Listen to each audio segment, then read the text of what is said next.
it's just another bad day. Dark feelings are back, assaulting your heart with a panic attack. There ain't no shame in feeling depressed. You need to sit down and talk, son, get it off your chest. It's just another bad day. Hello, welcome to the ANDYSMANCLUB podcast, series 2, episode 3. I think we're on now. We've even lost track of episodes on this one now, even though we changed series. So welcome along.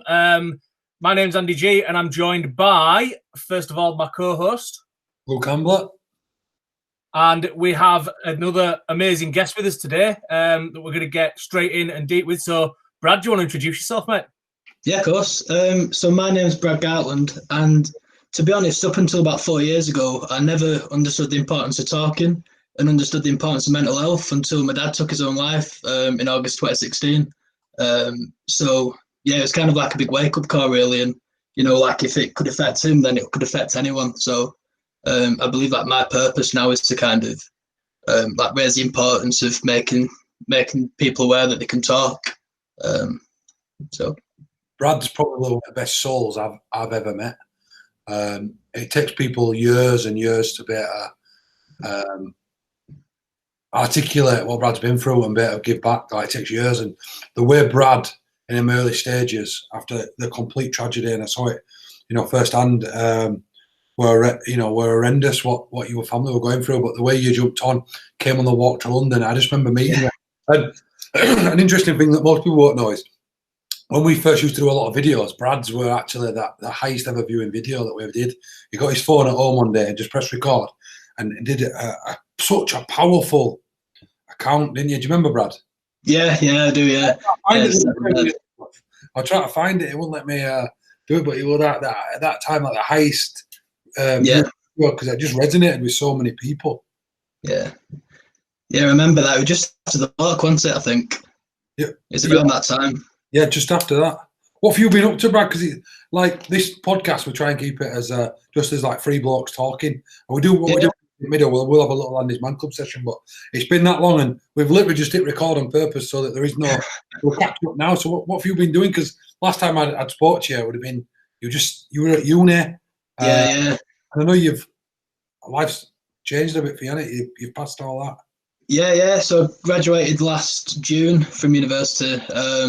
Now I'm just working, so I'm quite lucky, to be honest, to have like a job in lockdown and stuff. So I can work from home, like with my laptop in the kitchen, and I'm just like keeping to a routine as much as possible. Still doing like bits of gym work in the garden, like 30 to 60 minutes a day or something, and just kind of like try to spend a lot of my time on myself now. So yeah, things are good. What are you doing for a job? I'm working in business development for a biotechnology company. So, yeah, it's good. That's Business development for a biotech company. So it's quite a lot of kind of chats with like clients, like internationally and stuff. So, what is biotechnology? Biotechnology. It's basically like it's all to do with drug development. So like developing like cancer treatments and like heart disease treatments and things like that. So our kind of companies involved in like the safety screening of them like drugs. So it's quite an interesting field to be part of. Powerful. Yeah. And are you still involved with it? Yeah, I'm back playing at Mayfield now. So because being away at uni, I managed to play for university and stuff whilst we were there, but it meant I couldn't play for Mayfield like when I was away. But now I'm back training and playing. We had a few games at the start of the season before everything got cancelled. So it was good to be playing, definitely. Cool, that man. Do you want to tell everyone a bit about your dad, because he's a real role model to you, wasn't he? Yeah, definitely. Tell everyone a bit about. Yeah, of course. I mean, to be honest, had a really good job. He was an aeronautical engineer. He had a good rugby career. Played for like Swinton, Oldham, and Hornets. Had a good house and stuff. Like great network of friends. And he was like, whenever I talk about him, I always talk about him as like this kind and generous man and like this ultimate family man. And what I mean by that was, like he coached my rugby team from the age of like 6 to 16, 17-year-old. And like he did that not just because he loved rugby, but because he loved seeing people develop as people on and off the pitch. Like he was very giving, and like a lot of people came to him for advice. You know, so we had like a lot of open and honest conversations with people and directed them in their life. You know, but I suppose like the sad thing is that them open conversations never involved his feelings and emotions, which was a detriment to him in the end, I think. You know, so like he was this amazing bloke, but just never talked about these feelings that, you know, perhaps he should have done. But What? Go on, Andy, sorry.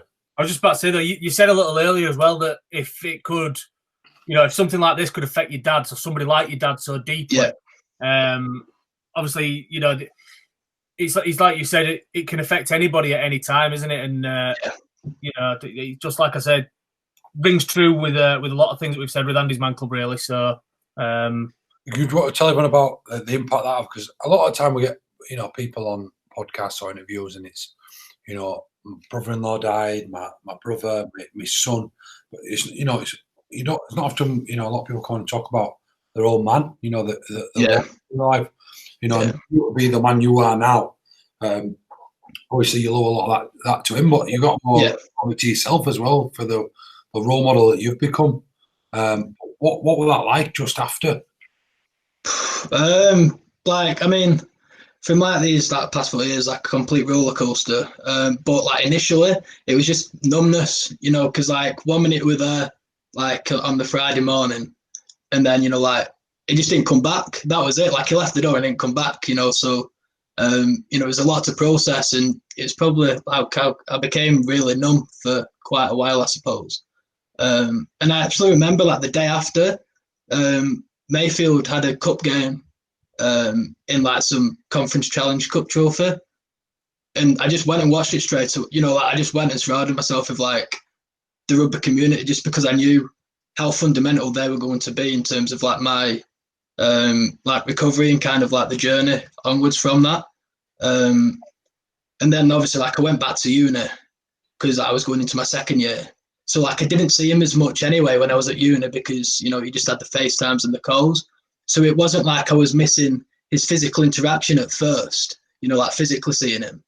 It wasn't until like I came home for Christmas and he wasn't there, he wasn't sat around the table. That's kind of like when everything just flooded in and thought, this is real. Like there's no hiding from this anymore. And like, you know, I'm going to have to face it and look it square in the eyes. Otherwise, you're never going to overcome it. It's powerful, man. And what made you get involved with AMC? To be honest, I've always said this, like it came at such a good time for me, AMC, you know, like when everything was coming, I was so grateful for that, because it was just something what I could focus positive energy in, you know, just that the only positive energy I had was focused straight on AMC, you know, because it's just what I stood for at that moment in time, and I will always stand for the rest of my life. You know, I'd always like follow AMC and stuff and do as much as I can with mental health. So it was, yeah, definitely like it was just me then, and I just knew that was something I wanted to be a part of. You know, driving to the Shea Stadium and stuff, like meetings and stuff like that. That's just what I wanted to do. Like I just felt like that was my purpose. So I remember me and you walking through some woods actually. Just before your mum come and pick you up, didn't you? Yeah. Another full trip. And I remember just understanding you, mate. And I just think there's not many. I said at the beginning, I haven't been blessed to meet many souls like you. You know, Cheers. I'm being genuinely serious there. Like the way that walk would have been a month, 2 months after your dad died. Yeah. And you know, you're not talking about a dad who wasn't in your life, you're talking about your best mate. Oh yeah, definitely. The esteem and regard you hold him in, to come on that walk and the way you held yourself. Like, how old are you now, Brad? 23 now. Yeah, you were 19, mate. Like, Yeah. Came and I just remember getting deep with you, and just some of the stuff you said in those woods. There's probably been like driving forces behind AMC without you even realising. You know, without anyone really realising, knowing firsthand in them early days, give me a goosebumps now.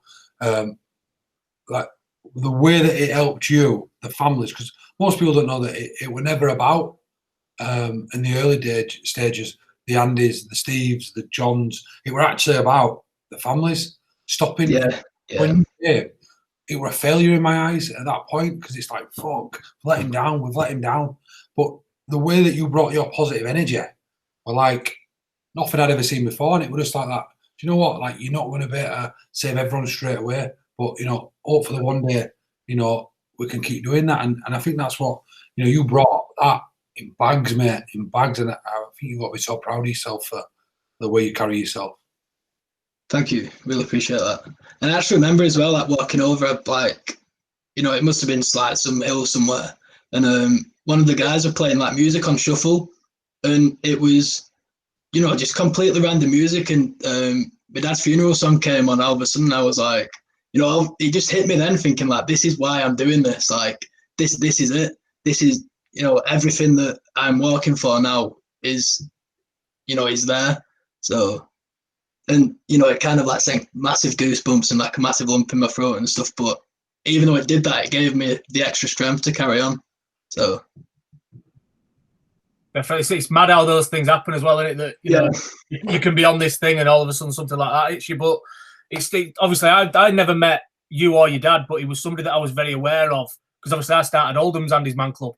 Yeah. And I remember in and around the time of it, obviously the legacy. So many people were aware of your dad, not just through his rugby, but the things that you've mentioned about the sort of guidance he gave to people and things like that. And, it was very, very helpful to me to know that there were people there that understood what Andy's Man Club was going to be about when I was starting it in a new place. So that was really good in that respect. That like I said, that legacy and those things that he'd instilled in people was something that I've had guys that walked through the doors that have come along because they knew who your dad was, and they'd come to Andy's Man Club because they So it's obviously as devastating it is for that first time. I think it goes back to what you've done as well, Luke, and hopefully through people experiencing what you guys have experienced can hopefully help others. And like I said, I've seen that firsthand off the back of your dad as well, Brad. So, have you been down that Oldham group, Brad? I have, yeah. I was meaning to go down for it for a long time, and being at uni and stuff, like I was always busy doing other things, but I kind of made it like a priority. So as soon as I finished uni last year, was to just go straight down to the AMC in Oldham, and just to kind of give my story, I suppose, and let people understand, because I've been through some bad times after that, and times when you think, you feel like you can't get out of them emotionally, but you do, and everything's temporary and stuff. So I kind of wanted to portray that to people that are going through similar situations, or there might be different situations, but similar emotions, and them emotions do pass. But as well, like the conversations I've had with people and the stories I've heard, that's become part of my survival guide too. So it's like that symbiotic relationship, which like you just don't get anywhere else. It's like a group of men sat around talking openly, all taking the masks off, and not, it don't matter if you're CEO of a company or you've just finished uni, like everyone's just as equal. You missed my time there though, didn't you? You had to put up with Sam instead. Yeah. yeah. Sam's there now, innit? Setting up a group, aren't we? Yes. About Rochdale, yeah. And I think that's something, if you've got the time, Sam. I've got the time. About Sam, because he's Oldham facilitator. That's what I mean, that's why Sam. Brad, if you've got the time to do that, it'd be great to explore that when COVID's allows us to straight away, because we want to open more groups, and real shame that we're going to get one there yet in Rochdale. Yeah, definitely.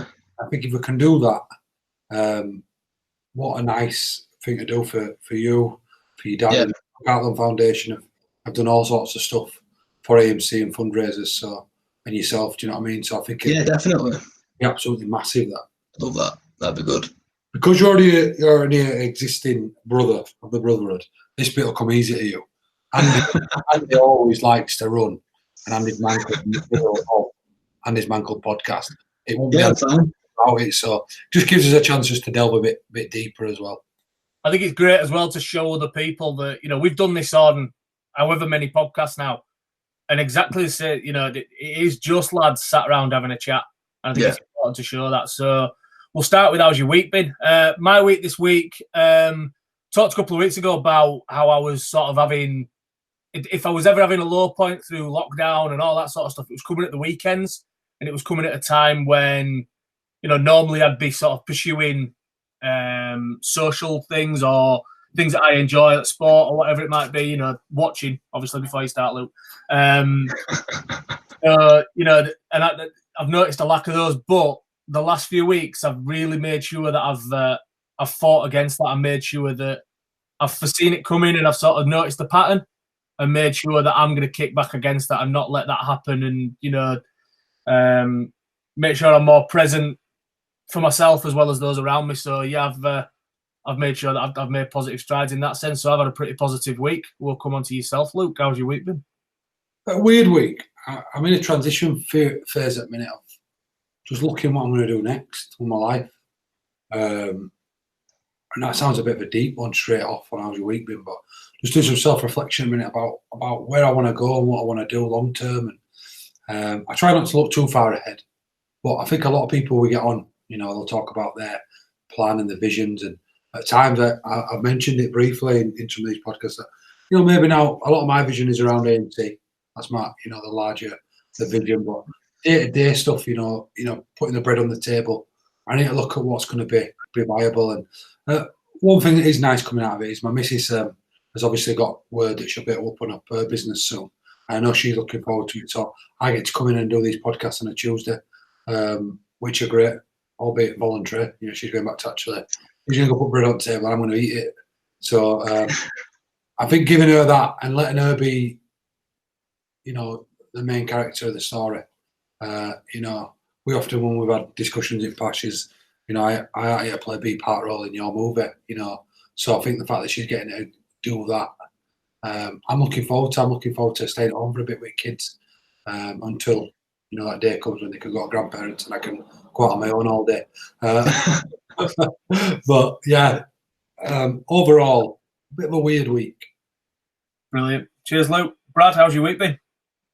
Yeah, really good, to be honest. Like, as I touched on before, I'm quite lucky to be in work, so I've got that structure, like your 9 till 5 type thing. So yeah, good. And I just keep instilling positive little things, keeping in my gym routine and stuff, making sure my diet's good and stuff. And what else is good? It's quite a unique opportunity this time for me because Liam, my brother, he's normally at uni. He was away down in Guildford, and my job normally involves quite a lot of travel. And then my mum's always busy with work as well. So we never really seen each other that much because everyone was busy doing their own thing. At weekends I was playing rugby, and now everyone's back. Everyone's kind of eating tea around the table, talking about the week and stuff. And we're all together again, which we never thought that would happen again. Because everyone was just kind of doing their own thing and stuff. So. Yeah, it's quite nice that we can all kind of take a step back now in the house. So fantastic, love that. I think it's a really important thing that's happening at the moment as well. It's something that I'm definitely grateful of. Is a little bit more family time and things like that. So yeah, it's massive. Is that one? Question number 2 is one positive from your week. Something I've touched on the last couple of weeks, but I'm sort of almost surprised that I've managed to keep it going this long. I think probably based on things in the past rather than this, but has been the cycle challenge. I'm making sure that I'm going to keep going with that. I'm not going to let, my old frame of mind come back and go, oh, you're knacking that, or your legs are hurting a bit, or, the saddle's digging in far too much now. I'm just going to make sure that, I've sort of made sure that I focused on the feeling that I got after the first couple of days of doing it. And now I'm going to make sure that carries me through and it's good for me. It's one of those things. It's affected how I've eaten in the mornings. It's affecting, what I'm putting into my body. Normally, I'd wake up in the morning and sort of go, I'll have a quick bacon sandwich. Whereas now I'm like, no, I'll have porridge with honey on, and just changing things like that. So it's going to be better for me all round, I think. So yeah, that one. Luke, positive from your week, mate, please. I love training, love running. I think my hard thing at times is I've always got to have a challenge. So it's got to be ultra, or I'm going to do 300k and I'm going to do it when I knock a quarter of it off in a day. So it's got to be crazy and mad. And I know that I'm fit, especially for my size. But the consistency side of fitness and health, I've got to I neglect. So what I'm really looking forward to now is positive is that my cousin who's just starting a personal training business, we're going to help each other out. She's going to do some stuff with me, keep me accountable, and I'm going to help her, grow her business at the same time. So looking forward to that. We've got a 4:30 a.m. session up at Steps in the morning. When I played rugby, my base was go back boxing, get knocked about, first playing shit, or get to the Steps and get yourself fit. So we're up at Steps in the morning, nice and early. So I'm looking forward to that. Steps. Infamous them Steps. Yeah. I suppose Manny that we had on a couple of weeks ago now is making them more famous than infamous, isn't he? So, Brad, positive from your week, bud? Yeah, I think it's like just the positive time I'm spending on my own, because I suppose, like, after my dad died and stuff, like, I started like to struggle to spend time on my own and like within like my own thoughts and like think things and start to kind of like internalize things and become like really negative. So like I always kind of had a quick fix of, just go and see my mates to get over that, but you were never really fixing that, spending the time on your own. But now, like, I feel like just through, like, just like watching videos and like trying to like learn how to think, and like understand how to think, like I'm managing to kind of just sit down and be on my own and be happy and be positive at the same time, which is like a massive thing for me. And like, it's took me 4 years to do, but it just shows that you can get there. So that's like a massive positive for me, yeah. Fantastic. Question number 3 then is there anything you need to get off your chest?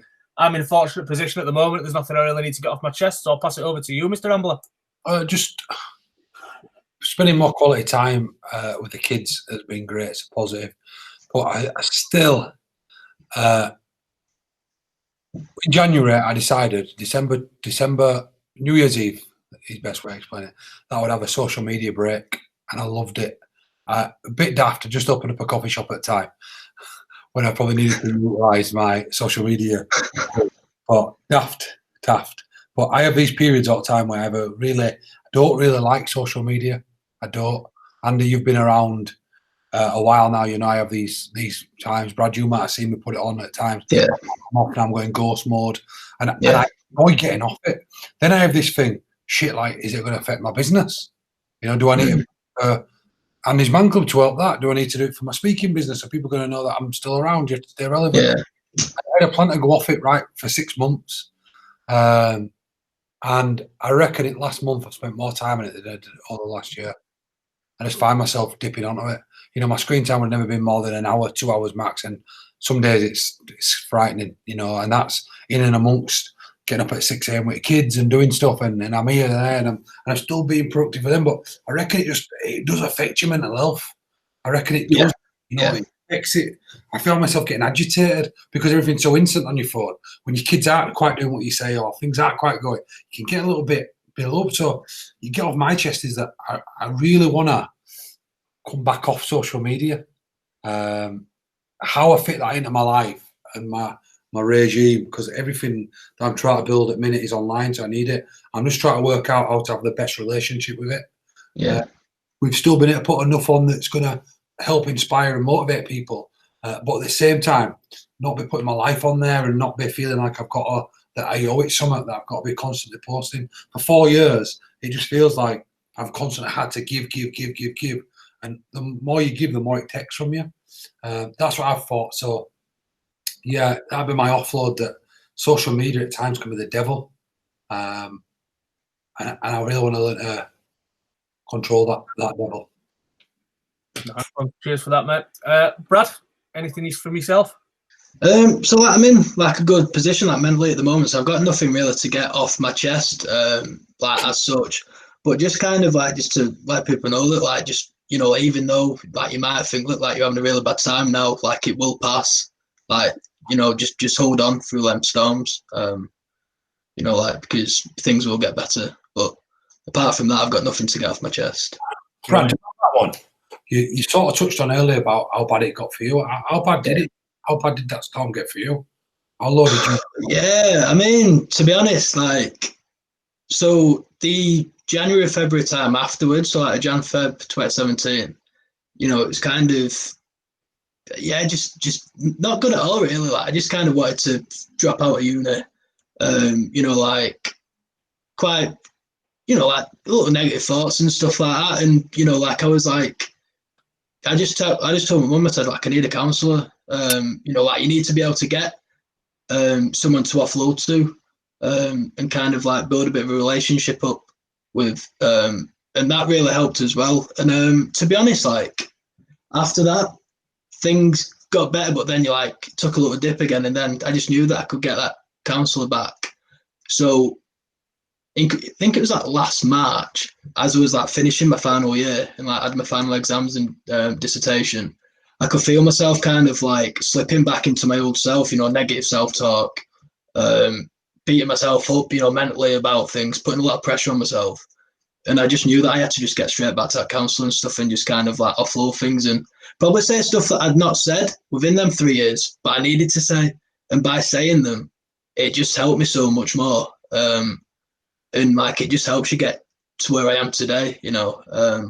But yeah, I mean, pretty bad sometimes, but a lot better now. And it makes you appreciate the good times as well when you do have them bad times. And I suppose it's like a massive learning curve as well. So whenever you do have a bad time, there's always something to learn from it as well.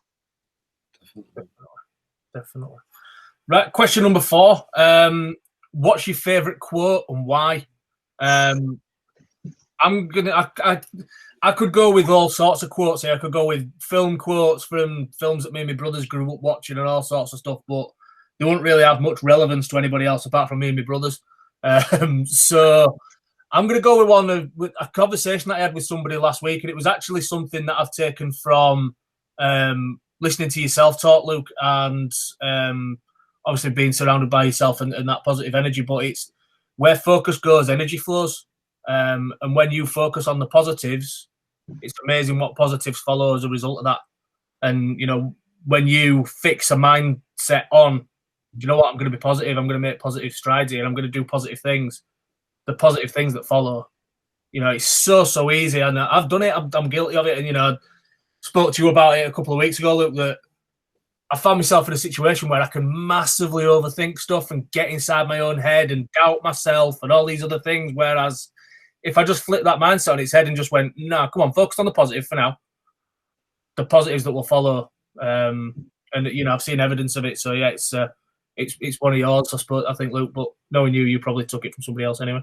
Yeah. Tony Robbins, that one, but no one has a unique thought, do they? No. At some point we've heard it, we've put our spin on it, we've delivered it to someone else, and that's what it's about. I've got 2. One would be it's not what happens to you that matters, but how you respond to it. Yeah. No, it's in my BU journal. I'll show you. No, it's not from BU. Yeah, it's not what happens to you, but how you respond that matters. But one that always resonates with me is Gandhi. Be the change you want to see in the world. Yeah, definitely. I think you know, a lot of us are happy with stuff. You know, right now is very relevant. You know, there's the Black Lives Matter movement, which I just feel so strongly about. I don't think we should be in a world of racism.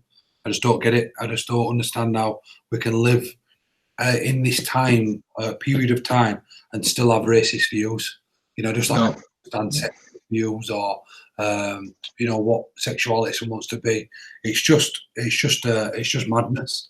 I don't like it at all, and I think, you know, we need to be the change. So, you know, if me as a man, a white man, and I hear someone else talking shit, racist, or it be about a Polish man, a black man, an Asian man, I'll call them out. I'm like, whoa, listen, I've done it in the past.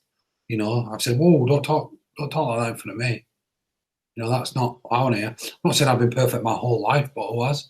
You know, we all got brought up with certain ideologies and theories and stuff that, you know, but the world's changed, and once you understand that everyone is a human being, you know, there is only one race, isn't there? But yeah, that would be mine, be the change you wish to see in the world.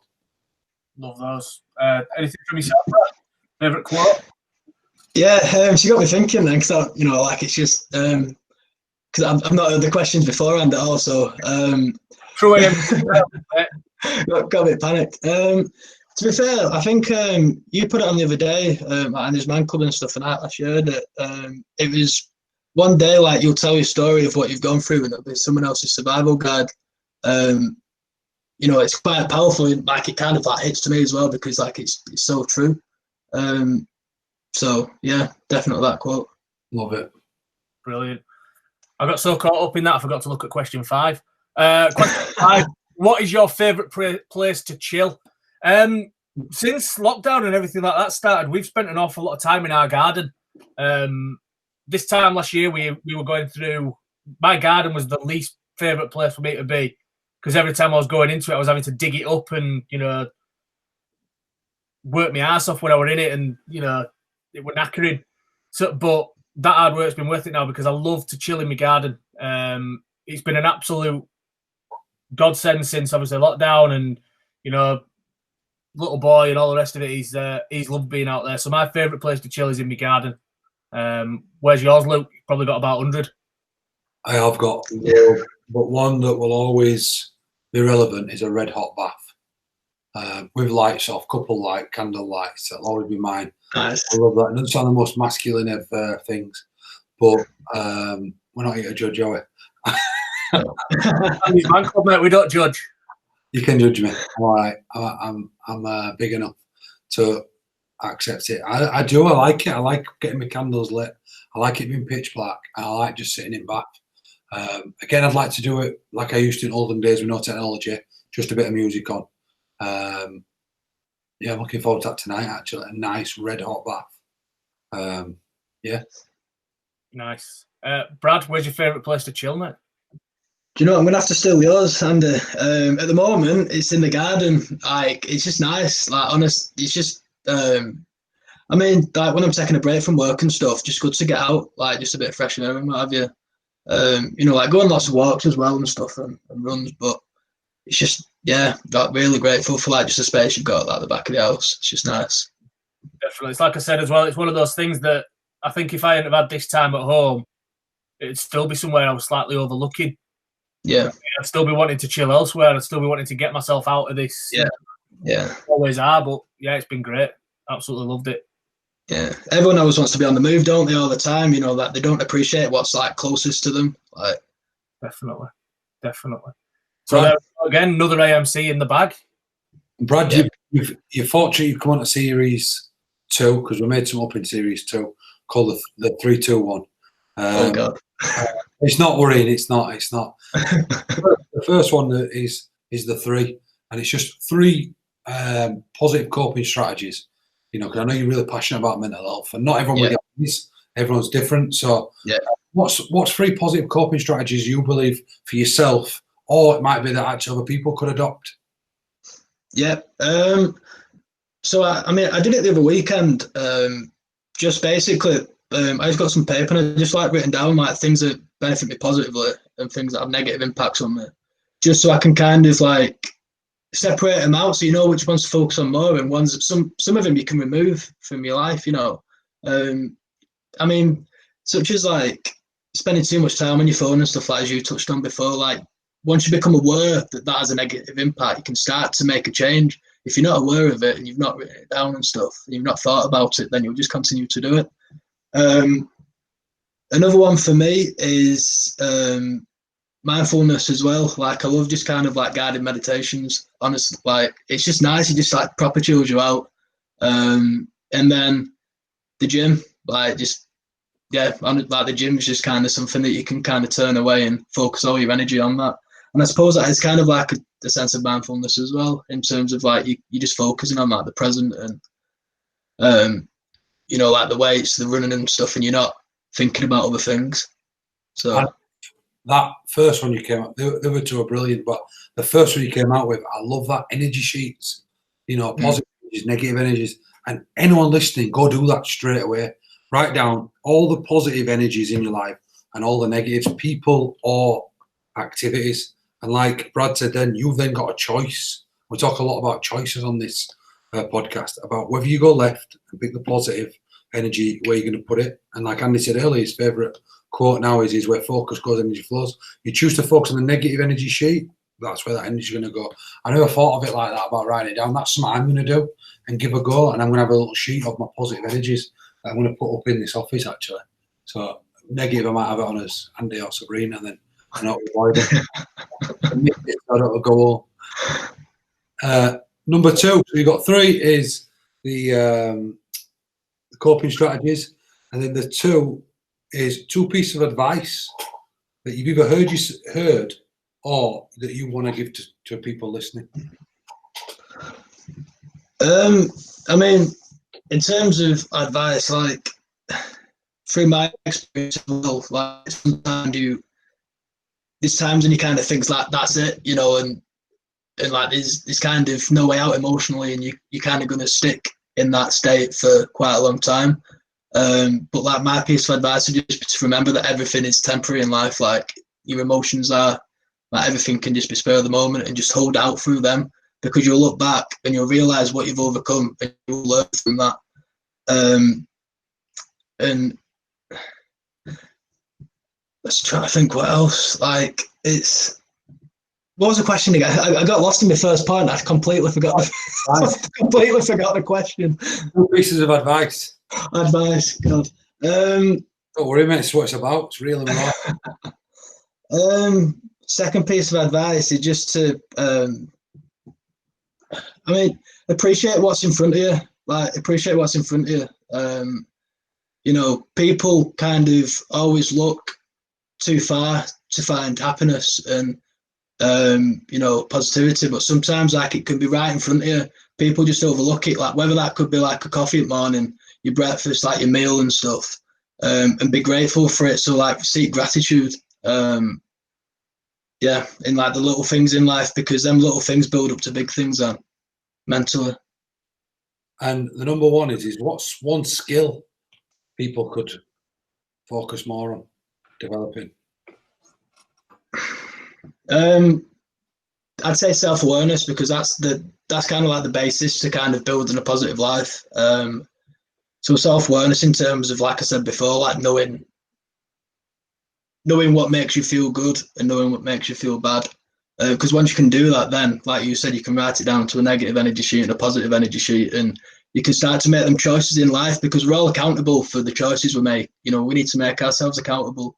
And once you do that and you start making choices and you start making the positive choices, you start to feel better about yourself then as well, and you feel in control. So definitely.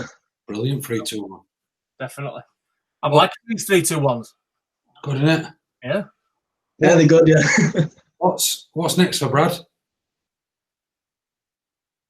Oh, what's next for me? I mean, you know, like I said before, like I'm lucky I'm in this job. So like I'm quite happy at the moment and feeling positive about what's happening. And, you know, I'm just like watching podcasts and like listening to kind of like positive videos. And I kind of just want to, I suppose, not put too much pressure on myself in anything I do, because that's always been a detriment to me. So kind of like have your ambitions and have your goals, but remember to I need to kind of like remember to be kind to myself and have patience. But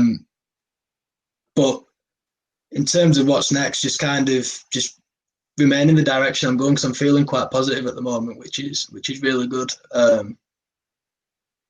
And then so, yeah. AMC in Rochdale. Yeah, and an AMC in Rochdale, definitely. Yeah, that's definitely a good shout. I'll be in touch. Yeah, that'd be good to get that set up. Definitely. Get a venue, get things off the ground. What'd you say? You better be in touch. Brad, have you got hope for us? Ask her. It's been class having you on.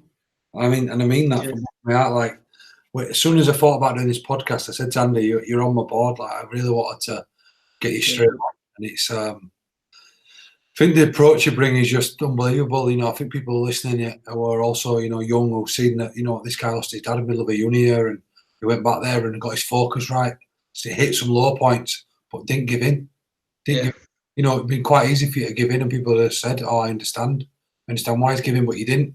You went the other way, and you went, "You know what? I'm going to use that fucking pain, and I'm going to go make the for myself." Now look at you, mate. You've got a job that I'm not even intellectual enough to be able to pronounce. That's just a credit to you, mate, and your mum as well. You know what a role model she must be for you. You know, to fighting on as well. Yeah, she's my rock. I've always said that. Like, you know, if it weren't for her, then there'd have been times that I probably wouldn't have. I'd have probably left uni. So like, she's definitely been like a good standpoint for me. Like, definitely been a key figure in my life. I love it. And hope from you, Andy. No, I think we've boxed off another really good podcast there. I really enjoyed it. Beyond belief, mate. Yeah, really, really chuffed. We always finish, don't we? By we have to do it in order because it comes up how it flashes up after. It's okay to talk. Yep. It's okay to talk. It's okay to talk. It's just another bad day, dark feelings are back, assaulting your heart with a panic attack. There ain't no shame in feeling depressed, you need to sit down and talk, son, get it off your chest. It's just another bad day, dark feelings are back, assaulting your heart with a panic attack. There ain't no shame in feeling depressed, you need to sit down and talk, son, get it off your chest.